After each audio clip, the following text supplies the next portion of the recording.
Lecture de la compilation post-mortem des écrits de Ellen G. White intitulée Tempérance. Chapitre 32. Le corps est le temple du Saint-Esprit. La responsabilité du chrétien.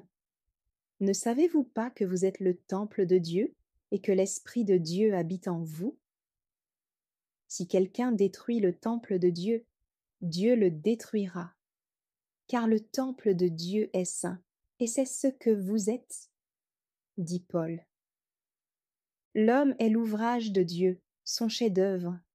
Il l'a créé en vue d'une noble destinée. Sur chaque partie du tabernacle humain, Dieu désire inscrire ses lois. Chaque nerf, chaque muscle, chaque faculté mentale et physique doit conserver sa pureté.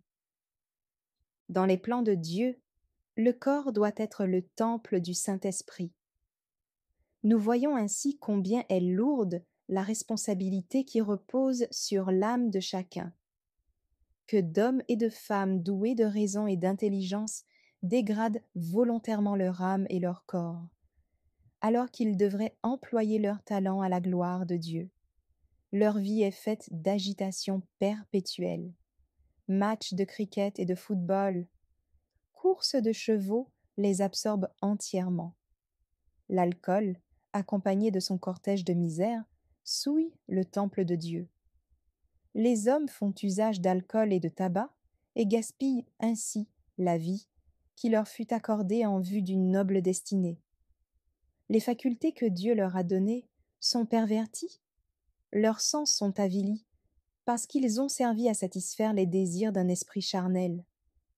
L'ivrogne vend son âme pour un verre de vin. Satan s'empare de sa raison, de ses affections, de sa conscience. Un tel homme détruit le temple de Dieu. L'usage du thé provoque de tels résultats, et il y en a tant qui placent sur leur table l'agent de leur destruction. L'homme n'a pas le droit de léser un seul des organes de son corps et de son esprit. Aucun homme, aucune femme n'a le droit d'entretenir des habitudes qui affaiblissent le fonctionnement d'un seul des organes du corps et de l'esprit. Celui qui pervertit ses facultés souille le temple du Saint-Esprit. Le Seigneur ne fera pas un miracle pour redonner la santé à ceux qui continuent à faire usage de drogues qui dégradent l'âme, l'esprit et le corps et font disparaître tout intérêt pour les choses spirituelles. Ceux qui s'adonnent au tabac et à l'alcool n'apprécient pas leurs possibilités intellectuelles. Ils ne se rendent pas compte de la valeur des talents que Dieu leur a confiés. Ils permettent à leurs facultés de décliner et de s'étioler. Dieu désire que tous ceux qui croient en lui ressentent la nécessité d'un perfectionnement. Chaque faculté qui leur a été confiée doit être cultivée. Aucune ne doit être négligée. Dieu veille sur l'homme, sa propriété et son œuvre. Aussi, plus l'homme approfondira la connaissance de son Créateur, plus sa vie deviendra sacrée à ses yeux. Dieu demande à ses enfants de mener une vie pure et sainte. Il a donné son Fils pour que nous puissions atteindre ce but. Il a tout fait pour que l'homme vive non pour des satisfactions animales, comme les bêtes qui périssent, mais pour Dieu et les cieux. Dieu tient des comptes.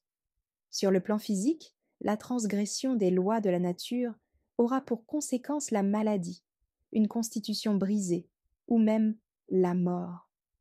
Mais plus tard, l'homme devra rendre compte à Dieu. Dieu enregistre chaque action, bonne ou mauvaise. Au jour du jugement, tout homme devra recevoir selon ses œuvres.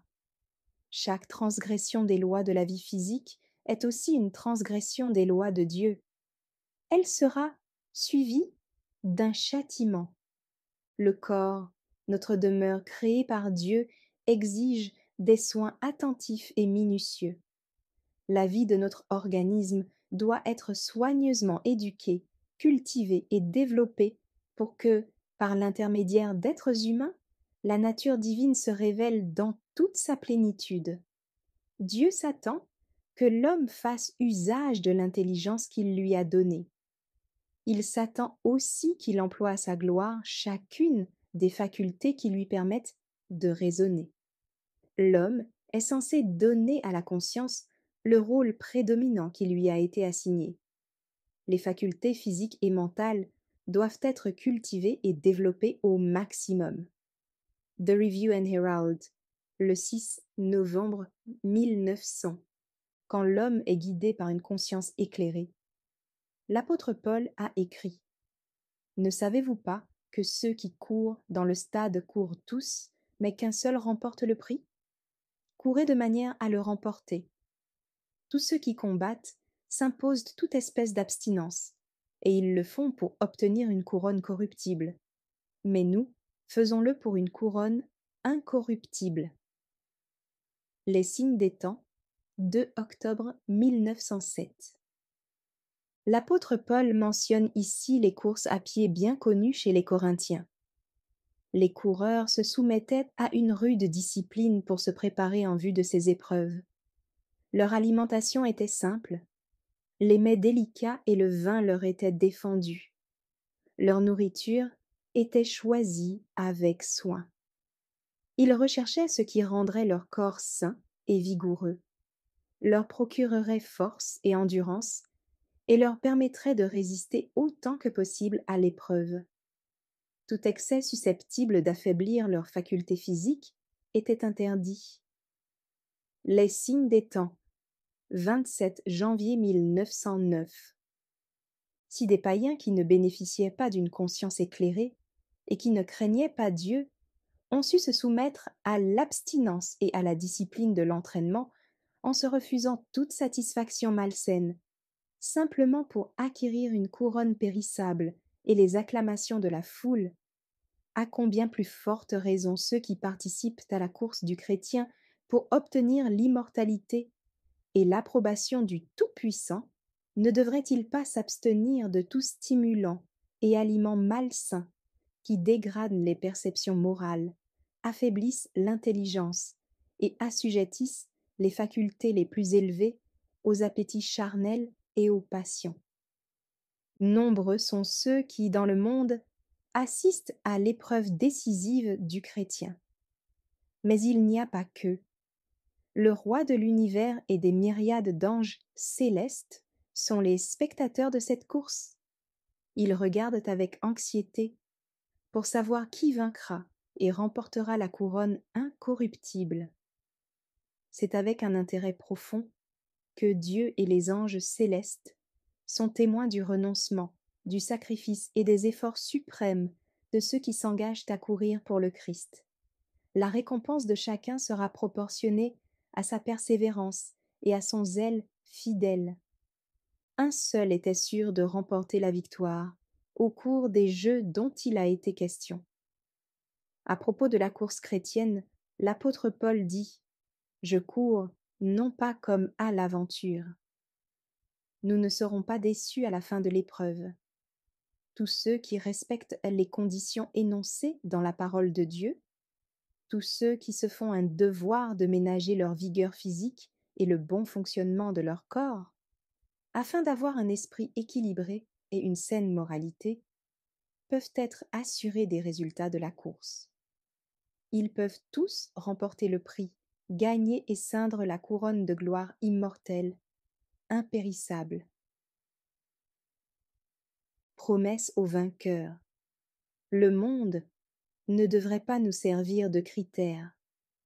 Il est de bon ton de satisfaire son appétit avec des mets délicats et des stimulants artificiels qui développent des tendances animales et s'opposent à la croissance des facultés morales.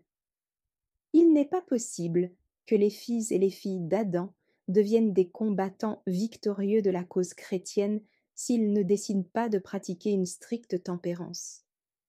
Ceux qui s'imposeront cette discipline ne frapperont pas comme battant l'air.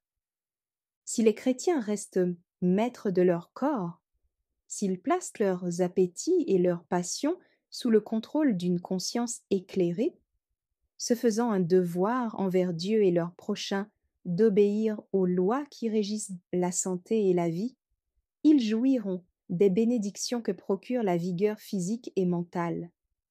Ils auront la force morale nécessaire pour soutenir la lutte contre Satan. Au nom de celui qui fut maître de son appétit, ils peuvent être eux-mêmes plus que vainqueurs. La lutte est ouverte pour tous ceux qui désirent s'y engager. Les signes des temps, 2 octobre 1907. Merci d'avoir écouté cette lecture. Si vous avez des questions ou des remarques sur le thème abordé, n'hésitez pas à les partager dans les commentaires et notre équipe ne manquera pas de les considérer.